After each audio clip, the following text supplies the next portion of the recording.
Hello friends, welcome back to our channel. Friends, ఈ వీడియోలో మనం ఈరోజు అన్ని న్యూస్ పేపర్లో వచ్చినటువంటి ఇంపార్టెంట్ ఎడ్యుకేషన్ అప్డేట్స్తో పాటు చాలా ముఖ్యమైనటువంటి కరెంట్ అఫైర్స్ కూడా రావడం జరిగింది. సో వాటన్నిటి గురించి వన్ బై వన్ ఈ వీడియోలో అయితే చూద్దాం. సో వీడియో చూస్తున్న ప్రతి ఒక్కరు వీడియోని ఖచ్చితంగా లైక్ చేయండి. డైలీ 1 to 2 hours వర్క్ చేసి దాదాపుగా 8 న్యూస్ పేపర్ చదివి ఇన్ఫర్మేషన్ మీకు అందించడం జరుగుతుంది. చాలామంది వీడియోస్ను ఫాలో అవుతున్నారు కానీ లైక్ చేయట్లేదు. ఖచ్చితంగా లైక్ చేయండి. సో ఈ వీడియోకి అయితే నేను 1000 లైక్స్ ఎక్స్పెక్ట్ చేస్తున్నాను. సో ఇది ఎవరికైతే యూజ్ ఉంటుందో వారికి షేర్ చేయండి. అదేవిధంగా సబ్స్క్రైబ్ చేసుకొని చూడండి. రెగ్యులర్గా మీకు జాబ్ అప్డేట్స్ అంతాయి. మన ఛానల్కి సంబంధించినటువంటి టెలిగ్రామ్ గ్రూప్లో కూడా జాయిన్ కాండి. సో దాంట్లో కూడా రెగ్యులర్గా జాబ్ అప్డేట్ షేర్ చేస్తున్నాను. మీకు చాలా యూజ్ ఉంటుంది. ఆ గ్రూప్లో కంపల్సరీ జాయిన్ కాండి. ఫ్రెండ్స్, మన ఛానల్ ద్వారా తెలంగాణ కల్చర్ కావచ్చు, అదేవిధంగా ప్రభుత్వ పథకాలకు సంబంధించినటువంటి 2 గ్రాండ్ టెస్ట్ అనేది మన యాప్లోకి తీసుకురావడం జరిగింది. టాప్ 100 బిట్స్కి సంబంధించినటువంటి గ్రాండ్ టెస్ట్ ప్రజెంట్ మన యాప్లో ఉన్నాయి. జస్ట్ మీరు 30 రూపీస్ చెల్లించి ఈ టెస్ట్ను మీరు ఆన్లైన్లో రాసుకోవచ్చు. అదేవిధంగా పీడిఎఫ్ కూడా డౌన్లోడ్ చేసుకునే ఆప్షన్ అక్కడ ఇవ్వడం జరిగింది. ఇంకా గ్రూప్ 2 కావచ్చు, గ్రూప్ 4 అండ్ అదేవిధంగా ఆర్థమెటిక్ సంబంధించినటువంటి వీడియో కోర్సెస్ కూడా ఉన్నాయి. కరెంట్ అఫైర్స్ పీడిఎఫ్ కూడా పర్ మంత్కు 20 రూపీస్ చొప్పున చెల్లించి మీరు పీడిఎఫ్ను అయితే డౌన్లోడ్ చేసుకొని ప్రింట్ తీసుకోవచ్చు. ఇంకా అదే కాకుండా టెస్ట్ సిరీస్ ఉన్నాయి. ఇండియన్ పాలిటిక్స్ సంబంధించిన టెస్ట్ సిరీస్ కావచ్చు, తెలంగాణ చరిత్ర, తెలంగాణ ఉద్యమ చరిత్ర, దాంతోపాటుగా జనరల్ సైన్స్కి సంబంధించిన టెస్ట్ సిరీస్తో పాటు జనరల్ స్టడీస్కి సంబంధించినటువంటి షార్ట్ హ్యాండ్ రైటింగ్ నోట్స్ కూడా మనకు అందుబాటులో ఉంది. అక్కడ శాంపిల్ టెస్టులు, శాంపిల్ పీడిఎఫ్స్ ఉంటాయి. చూసిన తర్వాత నచ్చితే దానికి సంబంధించిన కోర్స్ అయితే తీసుకోండి. ఫ్రెండ్స్, ఈరోజు న్యూస్ పేపర్లో వచ్చినటువంటి అప్డేట్స్ కనుక చూసినట్టయితే మనకు ఫస్ట్ అప్డేట్ వచ్చేసి 2 నెలల దాకా పరీక్షలు లేవు అనే టైటిల్ తోటి వెలుగు న్యూస్ పేపర్లో ఒక ఆర్టికల్ ఇక్కడ చూడవచ్చు. అన్ని పరీక్షలు రీషెడ్యూల్, గ్రూప్ 2, గ్రూప్ 3 ఎగ్జామ్స్ తేదీలు మారేటువంటి ఛాన్స్, ప్రశ్నపత్రాల తయారీకి మరింత టైం పట్టే అవకాశం అంటే ఇక్కడ చూడవచ్చు. సిట్ రిపోర్ట్ తర్వాతే టీఎస్పీఎస్సీ ఎగ్జామ్స్ పై స్పష్టత అని చెప్పేసి ఇక్కడ ఇచ్చారు. సో ఇక్కడ ఉన్నటువంటి ఇన్ఫర్మేషన్ కనుక చూసినట్లయితే టీఎస్పీఎస్సీ నిర్వహించాల్సినటువంటి పరీక్షలన్నీ రీషెడ్యూల్ కానున్నాయి. సో పేపర్ లీకేజ్ వ్యవహారంలో కమిషన్లో పనిచేస్తున్నటువంటి చాలా మంది ఉద్యోగులకు లింకులు ఉండటం, సో ఇప్పటికే 4 పరీక్షలు రద్దు కావడంతో పాటు నిర్వహించాల్సినటువంటి 2 పరీక్షలను వాయిదా వేయడంతో టీఎస్పీఎస్సీ నుంచి మరో 2 నెలల దాకా ఎగ్జామ్స్ పెట్టే అవకాశం లేదని తెలిసింది. సో అసెంబ్లీలో 80,000 ఉద్యోగాల ఖాళీలకు సంబంధించి సీఎం కేసీఆర్ ప్రకటన చేసి ఏడాది అవుతున్నా టీఎస్పీఎస్సీ నుంచి ఒక్క పోస్టు కూడా ఇంతవరకు భర్తీ కాలేదు. సో ఉద్యోగ ప్రకటనలు చేసినప్పుడు ఏడాదిన్నరలోపే ఈ ఉద్యోగాలని భర్తీ చేస్తామని ప్రకటించినప్పటికీ ప్రభుత్వ తీరుతో నిరుద్యోగుల భవిష్యత్తు గందరగోళంలో పడిందని చెప్పేసి ఇక్కడ ఇచ్చారు. పైగా ఇప్పుడు లీకేజీ వ్యవహారం పెద్ద స్థాయిలో ఉండటం, డొంకంతా టీఎస్పీఎస్సీ చుట్టూనే తిరుగుతుండటంతో జరగాల్సినటువంటి పరీక్షలన్నింటినీ రీషెడ్యూల్ చేయాల్సినటువంటి పరిస్థితి ఏర్పడింది. సో ఈ లీకేజీ ప్రభావం గ్రూప్ 2, గ్రూప్ 3, గ్రూప్ 4 పరీక్షలపై పడింది. మొత్తం గ్రూప్స్ పరీక్షలకు సంబంధించి దాదాపుగా 11,000 పోస్టులు అయితే ఉన్నాయి. సో ఇందులో రద్దు చేసినటువంటి గ్రూప్ 1 ఎగ్జామ్ను జూన్ 11 పెడతామని ప్రకటించారు. సో మిగిలిన వాటికి జూలై, ఆగస్టులో అనుకున్నారు. కానీ ఇప్పుడు పరిస్థితి మారడంతో అన్ని తేదీలు మార్చేటువంటి ప్లాన్ చేస్తున్నారని చెప్పేసి ఇక్కడ ఇచ్చారు. మరోవైపు ఎగ్జామ్స్ తొందరగా పెట్టే ప్రయత్నం చేస్తే నిరుద్యోగులు నమ్మకం ఉండదని, ఇంకింత వ్యతిరేకత వచ్చే ఛాన్స్ ఉందని కమిషన్ భావిస్తుంది. పైగా టీఎస్పీఎస్సీ కాన్ఫిడెన్షియల్ సెక్షన్ మొత్తం లీకేజ్ కేసులో ఉండడంతో ఇప్పటికే కొందరిని అదుపులోకి తీసుకొని సిట్ విచారిస్తుంది. దీంతో వాళ్ళు చేయాల్సినటువంటి వర్క్ అంతా పెండింగ్లో పడింది. సో మరోవైపు కమిషన్లో ఆయా బాధ్యతలు చూస్తున్న వారిని కూడా మార్చారు. సో అలాగే క్వశ్చన్ పేపర్ల తయారీ కావచ్చు అండ్ సెక్యూర్గా తరలించడం, పరీక్షలు సజావుగా నిర్వహించడం వంటివి పకడ్బందీగా పూర్తి చేయాల్సి ఉండడంతో సో సిట్ ఎంక్వైరీ పూర్తయ్యే వరకు ఏ నిర్ణయం తీసుకోకూడదని కమిషన్ భావిస్తుందని చెప్పేసి ఇచ్చారు. సో దీంతో పరీక్షల నిర్వహణ ఎప్పుడు అనేది సందిగ్ధంగా మారిందని చెప్పేసి ఇక్కడ చూడవచ్చు. సో సిట్ రిపోర్ట్ తర్వాతే స్పష్టత అని చెప్పేసి కూడా ఇచ్చారు. సో రద్దు చేసిన, వాయిదా వేసిన, రీషెడ్యూల్ చేసిన పరీక్షలు నిర్వహించే తేదీలను సిట్ రిపోర్ట్ తర్వాతే టీఎస్పీఎస్సీ ప్రకటించేటువంటి అవకాశం ఉన్నట్లు తెలుస్తుంది. సో ఏదైనా పోటీ పరీక్షకు 2 నెలల ముందు ప్రశ్నపత్రాలు సిద్ధం చేయాల్సి ఉంటుంది. సో దీంతో రద్దయిన, రీషెడ్యూల్ చేసిన ఎగ్జామ్స్ అన్నిటినీ ప్రశ్నపత్రాలు సిద్ధం చేసుకోవడానికి సమయం పట్టనుంది.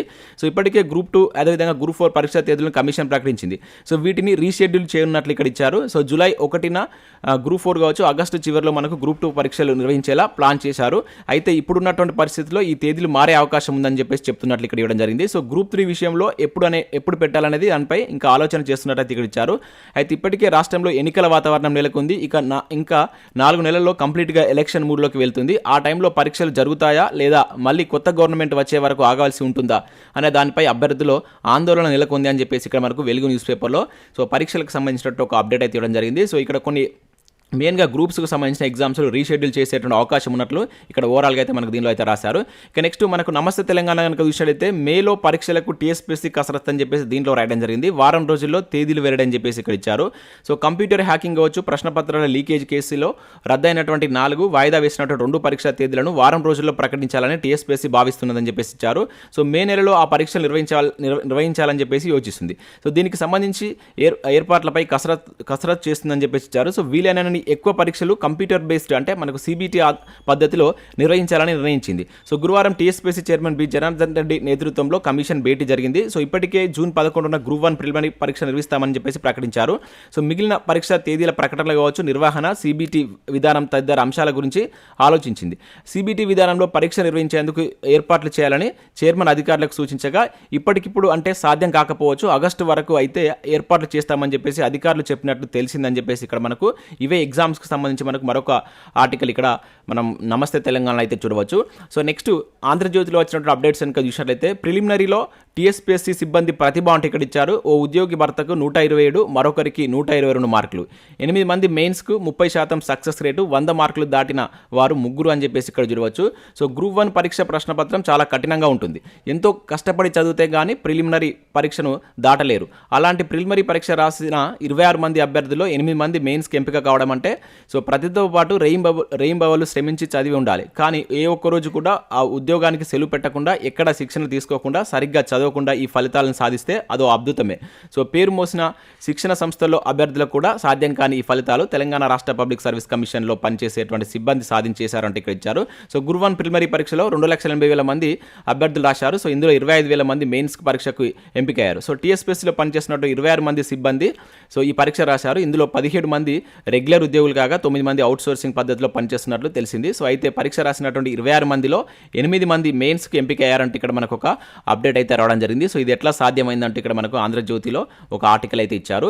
ఇక నెక్స్ట్ మనకు ఈనాడులో ఇచ్చినటువంటి న్యూస్ కనుక చూసినట్లయితే NRI అభ్యర్థులకు నోటీసులు అంటే ఇక్కడ చూడవచ్చు. 121 మంది వాంగ్మూలాలు కీలకమని భావిస్తున్నటువంటి సిట్ లీకేజీలో 12 మంది నిందితులకు జ్యుడిషియల్ రిమాండ్ అని చెప్పేసి ఇచ్చారు. సో TSPSC ప్రశ్నపత్రాల లీకేజీ వ్యవహారంతో సంబంధం ఉన్నటువంటి ప్రవాస భారతీయులపై సిట్ దృష్టి సారించింది. సో విదేశాల్లో ఉంటూ ఇక్కడికి వచ్చి గ్రూప్ 1 పరీక్ష రాసిన వారి గురించి ఆరా తీస్తుంది. సో గ్రూప్ 1 పరీక్షల్లో 100కు పైగా మార్కులు వచ్చిన 121 మందిలో పలువురిని ఇప్పటికే సిట్ అయితే విచారించిన విషయం తెలిసిందే. సో ఈ క్రమంలోనే విదేశాల్లో ఉంటూ ఇక్కడికి వచ్చి పరీక్ష రాసిన వారిని గుర్తించింది. సో వారు కేవలం పరీక్ష రాసేందుకే వచ్చినట్లు తెలిసినట్లు ఇక్కడ మనకు ఈనాడులో దీనికి సంబంధించిన ఒక అప్డేట్ చూడవచ్చు. ఇక అనర్హులకు అందలం అంటూ మనం ఇక్కడ ఆంధ్రప్రభలో ఒక ఆర్టికల్ అయితే చూడవచ్చు. సో దిశ న్యూస్ పేపర్లో వచ్చినటువంటి ఆర్టికల్ ఇది.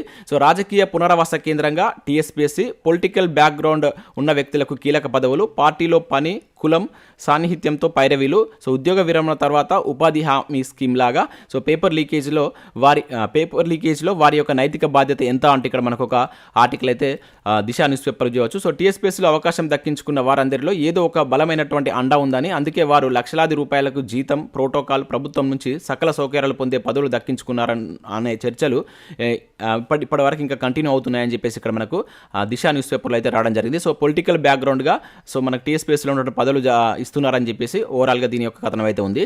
ఇక నెక్స్ట్ అప్డేట్ చూసినట్లయితే TSPSC పేపర్ లీకేజ్లో పెద్దలేం చేస్తున్నారనే టైటిల్ తోటి ఆంధ్రప్రభలో ఒక న్యూస్ చూడవచ్చు. గ్రూప్ 1 ప్రిలిమ్స్ పరీక్ష రాసిన 26 మంది PSC ఉద్యోగులు, 8 మంది మెయిన్స్కు అర్హత, ఏ ఒక్కరికి NOC ఇవ్వలేదు, సిట్ దర్యాప్తులో వెలుగులోకి అంటూ చూడవచ్చు. అధికారులకు ఎందుకు అనుమానం రాలేదని తలెత్తున్నటువంటి ప్రశ్నలు, అనుమానితులందరినీ విచారిస్తున్నటువంటి సిట్ అధికారులు. షమీం, రమేష్, సురేష్ల అరెస్టు. సో షమీం ఇంట్లో సిట్ సోదాలు. సో కోర్టుకు తరలింపు, రిమాండ్ అందించారు. సో 12కు చేరినటువంటి నిందితుల సంఖ్య అంటూ ఇక్కడ మనకు ఆంధ్రప్రభలో కూడా దీనికి సంబంధించిన ఒక అప్డేట్ అయితే ఇచ్చారు. ఇక నెక్స్ట్ TSPSC స్టాఫ్ మరో ఉద్యోగానికి అనర్హులే అంటే ఇక్కడ చూడవచ్చు. కమిషన్లో ఉద్యోగాల భర్తీకి 2 అంచెల విధానం అని చెప్పేసి ఇచ్చారు. ఆఫీసులో విజిటర్లకు అనుమతి లేదు. సో సిబ్బంది వేరే సెక్షన్కు వెళ్ళొద్దు. అవుట్సోర్సింగ్ వారు పరీక్ష రాయాలనుకుంటే కమిషన్ నుంచి రిమూవ్ కావాలి. TSPSC కసరత్తు 3 రోజులుగా కమిషన్లో కీలక చర్చలు అంటూ ఇక్కడ మనకు ఒక అప్డేట్ ఇవ్వడం జరిగింది. సో TSPSCలో మనకు అందులో వర్క్ చేసేటువంటి వారికి కొన్ని నియమాలు అయితే ఇక్కడ రూపొందిస్తుంది. సో వాటిలో భాగంగా TSPSCలో పనిచేసే ఉద్యోగుల ఎంపిక విధానంలోనూ కీలక మార్పులు చేయాలని చెప్పేసి భావిస్తున్నారు. సో ఇక్కడ మనకు జూనియర్ అసిస్టెంట్ సెక్షన్ ఆఫీసర్ ఉద్యోగాలకు ఎంపిక చేయాలన్న వారిలో 2 దశల్లో ఎంపిక విధానం ఉండాలని చెప్పేసి చెప్తున్నారు. అదేవిధంగా లా, IT వంటి వాటిలో పోస్ట్ గ్రాడ్యుయేషన్ అర్హత తీసుకోవాలని చెప్పేసి అంటున్నారు. అదేవిధంగా ఒకసారి కమిషన్ ఉద్యోగంలో చేరితే సో TSPSC భర్తీ చేసే ఏ ఉద్యోగానికి పరీక్ష రాయడానికి అవకాశం లేదని చెప్తున్నారు. అదేవిధంగా అవుట్సోర్సింగ్ ఉద్యోగులు కనుక TSPSCలో పనిచేస్తూ కమిషన్ భర్తీ చేసే ఉద్యోగ పరీక్షలు రాయాలనుకుంటే ఆ ఉద్యోగం నుంచి తొలగిస్తారని చెప్పేసి ఇట్లా కొన్ని నియమాలు అయితే రూపొందించడం జరిగింది. దానికి సంబంధించిన అప్డేట్ ఇక్కడ మనం నమస్తే తెలంగాణలో అయితే చూడవచ్చు. సో నెక్స్ట్ అప్డేట్ కనుక చూసినట్లయితే మనకు ఈపీఎఫ్ఓ నుంచి మనకు 2850 ఉద్యోగాలకు సంబంధించి ఒక మంచి నోటిఫికేషన్ అయితే రిలీజ్ కావడం జరిగింది. సో దీనిలో మనకు 2 రకాల ఉద్యోగాలను అయితే భర్తీ చేస్తున్నారు. ఒకటి వచ్చేసి మనకి సోషల్ సెక్యూరిటీ అసిస్టెంట్ ఎస్ఎస్ఏకి సంబంధించి కావచ్చు, అదేవిధంగా స్టెనోగ్రాఫర్కి సంబంధించినటువంటి ఉద్యోగాలను అయితే భర్తీ చేస్తున్నారు. సో ఇక్కడ మనకు ఎస్ఎస్ఏ ఉద్యోగాలకు సంబంధించి బ్యాచిలర్ డిగ్రీ తోటి వీటికి మీరైతే అప్లై చేసుకోవచ్చు. దాంతోపాటుగా ఇక్కడ టైపింగ్ స్పీడ్ అనేది మీకు 35 వర్డ్స్ పర్ మినిట్ అనేది ఉండాలి. ఇంగ్లీష్ అదే 30 వర్డ్స్ పర్ మినిట్ ఉండాలని చెప్పేసి ఇక్కడ మెన్షన్ చేశారు. సో దీనిలో మనకు 2674 ఉద్యోగాలు అయితే ఉన్నాయి. సో వీటికి సంబంధించి మీకు డిగ్రీ అర్హత అప్లై చేసుకోవచ్చు. 18 to 27 ఇయర్స్ మధ్య మీకు ఏజ్ ఉండాలి. అదేవిధంగా ఏజ్ రిలాక్సేషన్ వర్తిస్తాయని చెప్పేసి ఇచ్చారు. లెవెల్ 5 ప్రకారం మీకు అయితే శాలరీ ఉంటుంది. 29,200 నుంచి స్టార్టింగ్ శాలరీ అయితే ఉంటుంది. చాలా మంచి ఉద్యోగాలు, ఇవన్నీ పర్మనెంట్ ఉద్యోగాలు. అదేవిధంగా స్టెనోగ్రాఫర్కి సంబంధించి మీకు ఇంటర్మీడియట్ తోటి అప్లై చేసుకోవచ్చు. దాంతోపాటు ఇక్కడ మీకు టైపింగ్ స్కిల్స్ అనేది ఉండాలి. సో 185 వేకెన్సీస్ ఉన్నాయి. 18 to 25 ఇయర్స్ మధ్య ఏజ్ ఉండాలి. సో ఇక్కడ లెవెల్ 4 ప్రకారం అయితే శాలరీ ఉంటుంది. సో వీటికి సంబంధించి మనకు 27 తారీఖు నుంచి సో నెక్స్ట్ మంత్ 26 తారీఖు వరకు మీరైతే అప్లై చేసుకోవాల్సి ఉంటుంది. ఇంకా పూర్తి వివరాలకు సంబంధించిన నోటిఫికేషన్ పీడిఎఫ్ను మనకు 27న రిలీజ్ చేస్తామని చెప్పేసి అయితే మెన్షన్ చేశారు. ఇక్కడ దీనికి సంబంధించిన కమిషన్ వెబ్సైట్ ఉంది. సో మనకు పూర్తి నోటిఫికేషన్ రాగానే నేను అఫీషియల్ పీడిఎఫ్ను మన టెలిగ్రామ్లో అయితే షేర్ చేస్తాను. మీరు మన గ్రూప్లో అయితే జాయిన్ కండి. ప్రతి ఒక్కరు వీటికి అప్లై చేసే ప్రయత్నం చేయండి. అవన్నీ మనకు ప్రభుత్వ పర్మనెంట్ ఉద్యోగాలు. ఇక నెక్స్ట్ విషయంలో అయితే టీచర్ పోస్టుల భర్తీ ఆలస్యమయ్యే అవకాశం అంటే ఇక్కడ చూడవచ్చు. సో పూర్తి కాని ఉపాధ్యాయ బదిలీలు పదోన్నతుల ప్రక్రియ టెట్ నోటిఫికేషన్ వెలువడి ఏడాది పూర్తి. సో నోటిఫికేషన్ కోసం అభ్యర్థుల ఎదురు చూపులని చెప్పేసి ఇక్కడ చూడవచ్చు. సో రాష్ట్రంలో ఉపాధ్యాయ పోస్టుల భర్తీ ఆలస్యమయ్యేటువంటి అవకాశం ఉందని చెప్పేసి ఇక్కడ ఇవ్వడం జరిగింది. ఉపాధ్యాయ బదిలీలు పదోన్నతుల ప్రక్రియ పూర్తయిన తర్వాతనే టీచర్ పోస్టుల భర్తీ ప్రక్రియ ప్రారంభం కానుంది. సో రాష్ట్రంలో ఉపాధ్యాయ పోస్టుల భర్తీ చేస్తామని గత ఏడాది మనకు ప్రభుత్వం ప్రకటించింది. అందులో భాగంగానే గత ఏడాది మనకు మార్చి 24న మనకు టెట్ నోటిఫికేషన్ ఇక జూన్ 12న అయితే టెట్ నిర్వహించింది. సో ఆ టెట్ నిర్వహించినప్పటి నుంచి ఇప్పటిదాకా మనకు ఎటువంటి నోటిఫికేషన్ అయితే ఇవ్వలేదు. సో ఇదంతా మనకు ఈ పదోన్నతుల బదిలీ ప్రక్రియ కంప్లీట్ అయిన తర్వాతనే టీచర్ నోటిఫికేషన్ వచ్చే అవకాశం ఉందని చెప్పేసి ఇవ్వడం జరిగింది. దానికి మరికొంత సమయం పట్టే అవకాశం ఉన్నట్లు ఇక్కడ ఒక అప్డేట్ మనకు మన తెలంగాణలో అయితే రావడం జరిగింది. సో నెక్స్ట్ విషయం అయితే ఓయూలో 27న జాబ్ మేళా అంటే ఇక్కడ మనం ఒక అప్డేట్ చూడవచ్చు. సో ఉస్మానియా యూనివర్సిటీలో మనకి ఈ నెల 27న జాబ్ మేళా అయితే నిర్వహిస్తున్నారు. సో ఇంట్రెస్టెడ్ క్యాండిడేట్స్ ఎవరైనా ఉంటే దీనికైతే అటెండ్ కావచ్చు. సో మీకు ఏమైనా డౌట్స్ ఉన్నట్లయితే ఇక్కడ వాళ్ళ ఫోన్ నెంబర్ కూడా ఇచ్చారు, కాల్ చేయండి. సో ఇక్కడ విషయం అయితే మనకు దాదాపు ఒక 50 వరకు కంపెనీస్ దీనిలో అయితే పార్టిసిపేట్ కానట్లయితే ఇవ్వడం జరిగింది. ఇంకా గ్రూప్ 1 కోచింగ్కు దరఖాస్తుల ఆహ్వానం అంటే ఇక్కడ చూడవచ్చు. సో మనకు గ్రూప్ 1 అభ్యర్థులకు హైదరాబాద్లో ఉన్నటువంటి ఓయూ సెంటర్లో ఉచిత శిక్షణ ఇవ్వనట్లు మనకు బీసీ స్టడీ సర్కిల్ అయితే ఒక ప్రకటన ద్వారా అయితే తెలియజేసింది. సో దీనికి సంబంధించి తల్లిదండ్రుల యొక్క వార్షిక ఆదాయం 5 లక్షలకు మించకుండా ఉండాలని చెప్పేసి అయితే మెన్షన్ చేశారు. సో ఇంట్రెస్టెడ్ క్యాండిడేట్స్ ఎవరైనా ఉన్నట్లయితే సో ఈ ఫోన్ నెంబర్ కాల్ చేసి మీరు దీని యొక్క వివరాలు తెలుసుకొని దీనిలో మీరు అయితే జాయిన్ కావచ్చు. సో ఇవి మనకు వివిధ న్యూస్ పేపర్లో వచ్చినటువంటి education updates. Next current affairs చూద్దాం. చాలా ముఖ్యమైనటువంటి కరెంట్ అఫైర్స్ అయితే ఉన్నాయి. స్కిప్ చేయకుండా ఎండ్ వరకు చూడండి. ప్రతి ఒక్కరు ఖచ్చితంగా లైక్ చేయండి. సో ఒకే వీడియోలో మీకు కరెంట్ అఫైర్స్ అదేవిధంగా ఎడ్యుకేషన్ అప్డేట్స్ కలిపి అయితే అందించడం జరుగుతుంది. ప్రతి ఒక్కరు అయితే వీడియోని లైక్ చేసే ప్రయత్నం చేయండి. సో ఇక్కడ మనం ఫస్ట్ కరెంట్ అఫైర్ కనుక చూసినట్లయితే ఆర్టీసీ టికెట్ బుకింగ్లో డైనమిక్ ప్రెస్సింగ్ అంటూ ఇక్కడ ఒక ఇంపార్టెంట్ కరెంట్ అఫైర్ చూడవచ్చు. సో ఆన్లైన్ టికెట్ బుకింగ్లో డైనమిక్ ప్రెస్సింగ్ విధానాన్ని అమలు చేసేందుకు ఆర్టీసీ నిర్ణయించింది. సో పైలట్ ప్రాజెక్టుగా బెంగళూరు మార్గంలో నడిచేటువంటి 46 సర్వీసుల్లో ఈ విధానాన్ని అందుబాటులోకి తీసుకొస్తున్నట్లు మనకు నిన్న సంస్థ చైర్మన్ బాజిరెడ్డి గోవర్ధన్ అదేవిధంగా ఎండి సజ్జనార్ వెల్లడించినట్లు ఇక్కడ ఒక అప్డేట్ అయితే చూడవచ్చు. సో ఇక్కడ మనకి ఎట్లా అడుగుతారు, ఇటీవల డైనమిక్ ప్రెస్సింగ్ అనేటువంటి విధానం ఈ క్రింది ఏ సంస్థలో వచ్చిందని చెప్పేసి డైరెక్ట్గా అడుగుతాడు. ఆర్టీసీ అని గుర్తుంచుకోండి. పైలట్ ప్రాజెక్ట్గా ఎక్కడ స్టార్ట్ చేస్తున్నారంటే బెంగళూరు మార్గంలో స్టార్ట్ చేస్తున్నారు. అయితే ఇక్కడ మనకి డైనమిక్ ప్రెస్సింగ్ విధానం అంటే ఏంటంటే సో రద్దీ రోజుల్లో మనకి ఏంటంటే ప్రైవేట్ ఆపరేటర్లు ఈ టికెట్ ధరలను ఇష్టం వచ్చినట్లుగా పెంచుతున్నారు. ప్రస్తుతం సాధారణ రోజుల్లో కూడా అధిక ఛార్జీలు అయితే వసూలు చేస్తున్నారు. సో దీన్ని అరికట్టేందుకు మనకు ఆర్టీసీ డైనమిక్ ప్రెస్సింగ్ విధానాన్ని అయితే తీసుకొచ్చింది. ఈ విధానం వల్ల రద్దీ తక్కువ ఉన్నప్పుడు సాధారణ ఛార్జీ కంటే 20 నుంచి 30% వరకు టికెట్ ధర తక్కువ ఉంటుంది. ఒకవేళ రద్దీ ఎక్కువ ఉంటే డిమాండ్ను బట్టి 20% వరకు ఎక్కువగా వసూలు చేస్తారు. సో ఆన్లైన్లో బుకింగ్ ద్వారా ప్రయాణికులు తమకు నచ్చినటువంటి సీట్ను బుక్ చేసుకోవచ్చు. సో సర్వీస్ ప్రారంభమైనటువంటి గంట వరకు కూడా టికెట్లు అందుబాటులో ఉంటాయి అన్నమాట. ఇది మనకు ఆర్టీసీ తీసుకొస్తున్నటువంటి ఒక కొత్త విధానం అనమాట, డైనమిక్ ప్రెస్సింగ్ విధానం. సో గుర్తుంచుకోండి.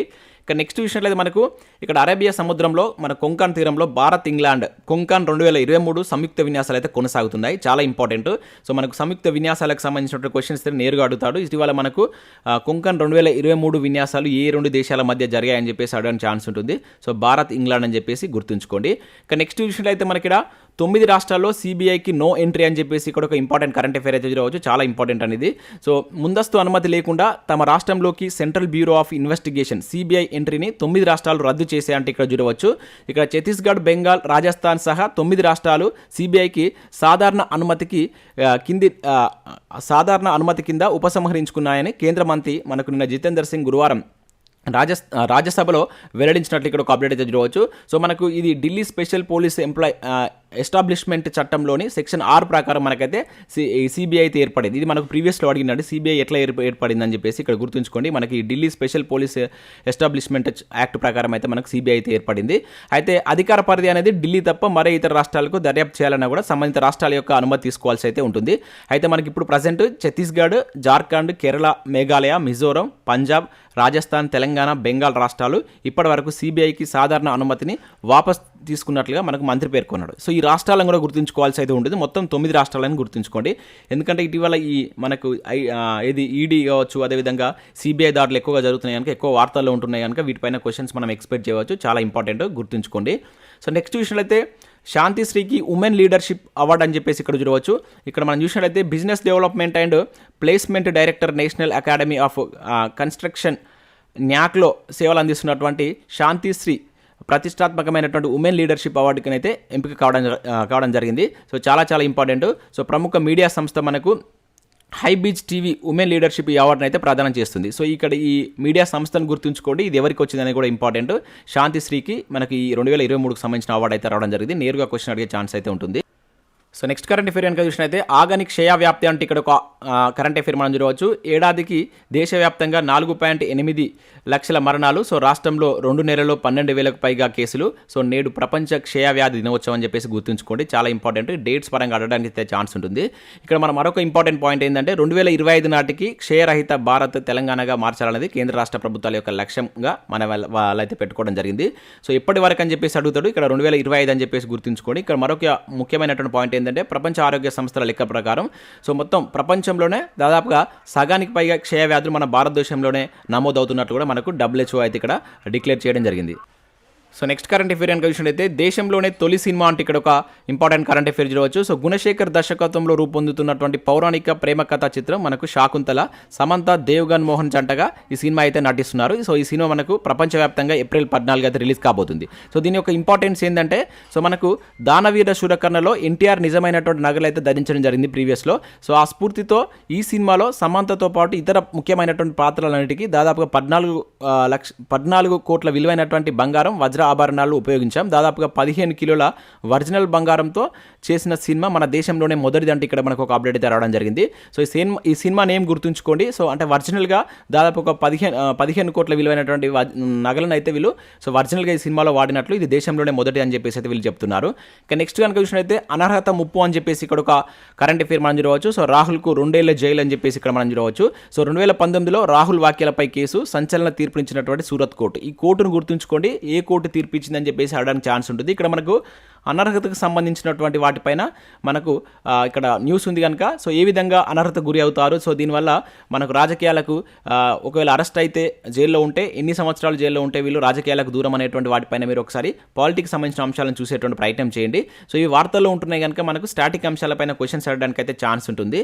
ఇక నెక్స్ట్ చూసినట్లయితే హాకీ ఇండియాకు ఉత్తమ నిర్వహణ అవార్డు అని చెప్పేసి ఇక్కడ చూడవచ్చు. సో పురుషుల హాకీ ప్రపంచ కప్ విజయవంతంగా ఆతిథ్యం ఇచ్చినందుకు గాను hockey India so Asia hockey సమైక్య మనకు ఉత్తమ నిర్వహణ అవార్డును అయితే ఇవ్వడం జరిగింది. సో ఇక్కడ మనకు కొరియాలో జరిగినటువంటి ఆసియా హాకీ సమైక్య సమావేశంలో సో ఈ అవార్డును అయితే మనకు ఇస్తున్నట్లు ఇక్కడ ప్రకటించడం జరిగింది. మనకు హాకీ వరల్డ్ కప్ అనేటువంటిది రీసెంట్గా మన భారతదేశంలో ఉన్నటువంటి సో మనకు ఒడిశా భువనేశ్వర్లో అయితే జరగడం జరిగింది. భువనేశ్వర్ రూర్కేలా వేదికగా ఈ ఏడాది ప్రారంభంలో మనకి ప్రపంచ కప్ అయితే జరిగింది. సో దీన్ని ఎవరు గెలుచుకున్నారు అనేది కింద కామెంట్ చేయండి. So hockey world cup first ఎవరు, సెకండ్ ఎవరు అనేది మన భారతదేశం ర్యాంక్ ఎంత అనేది కింద కామెంట్ చేసేటువంటి ప్రయత్నం చేయండి. సో నెక్స్ట్ కరెంట్ అఫేర్ కనుక చూసినట్లయితే మిక్స్డ్లో భారత్కు రజతం, కాంస్యం అంటూ ఇక్కడ ఒక ఇంపార్టెంట్ కరెంట్ అఫేర్ చూడవచ్చు. సో ప్రపంచ కప్ షూటింగ్లో భారత్ ఖాతాలో 2 పథకాలు అయితే చేరాయి. So mixed air pistol team fair విభాగంలో మనకు వరుణ్ తోమర్, రిధమ్ సాంగ్వాన్ రజతం గెలుచుకోగా, అదేవిధంగా ఎయిర్ రైఫిల్ మిక్స్డ్ టీంలో సో దానిలో మనకు రుద్రాంక్ష్, అదేవిధంగా నర్మదా, నితిన్ సో వీళ్ళు కాంస్యం గెలుచుకున్నట్లు ఇక్కడ ఒక అప్డేట్ అయితే రావడం జరిగింది. సో ఇది వచ్చేసి మనకి ఎక్కడ జరుగుతుందంటే సో మధ్యప్రదేశ్లో ఉన్నటువంటి భోపాల్లో మనకు ప్రపంచ కప్ షూటింగ్ అయితే జరుగుతుంది. చాలా ఇంపార్టెంట్. ఇది ఎక్కడ జరుగుతుందని చాలా ఇంపార్టెంట్, ఎందుకంటే మన భారతదేశంలో జరుగుతుంది కనుక సో ఆ వేదికను గుర్తుంచుకోండి. సో దీనిలో మన భారతీయుల కీలకైన అవార్డ్స్ వచ్చినట్లయితే వారంటిని ఒక దగ్గర జడ్జ్ చేసుకోండి. మనం నిన్నటి వీడియోలో కూడా దీనికి సంబంధించి అయితే చూసాం. ఇక నెక్స్ట్ విషయం అయితే 44 మందికి తెలుగు వర్సిటీ కీర్తి పురస్కారాలు అంటే ఇక్కడ మనం చూడవచ్చు. సో తెలుగు సాహిత్యంలోని వివిధ ప్రక్రియలో విశేష సేవలు అందించిన 44 మంది ప్రముఖులకు పొట్టి శ్రీరాములు తెలుగు విశ్వవిద్యాలయంలో 2020 సంవత్సరానికి గాను కీర్తి పురస్కారాలు ప్రకటించారని చెప్పేసి ఇక్కడ మనం ఒక కరెంట్ అఫేర్ అయితే చూడవచ్చు. ఇక్కడ ఎంతమందికి వచ్చాయనేది చాలా ఇంపార్టెంట్. ఎంపికైనటువంటి అభ్యర్థుల యొక్క డేటాను గుర్తుంచుకోకుండా ఏం కాదు కానీ సో ఎంత ఎంతమందికి ఇచ్చారు అనేది చాలా చాలా ఇంపార్టెంట్. నిన్న కూడా మనం దీనికి సంబంధించి ఒక కరెంట్ అఫేర్ అయితే చూసాం. మీరు రెండింటిని ఒక దగ్గర మీరు జడ్జ్ చేసుకునే ప్రయత్నం చేయండి. సో ఇవి మనకు వివిధ న్యూస్ పేపర్లో వచ్చినటువంటి కరెంట్ అఫేర్స్, అదేవిధంగా ఎడ్యుకేషన్ అప్డేట్స్. సో వీడియో నచ్చినట్లయితే లైక్ చేసి మీ మిత్రులకైతే షేర్ చేయండి. Thanks for watching. Thank you everyone.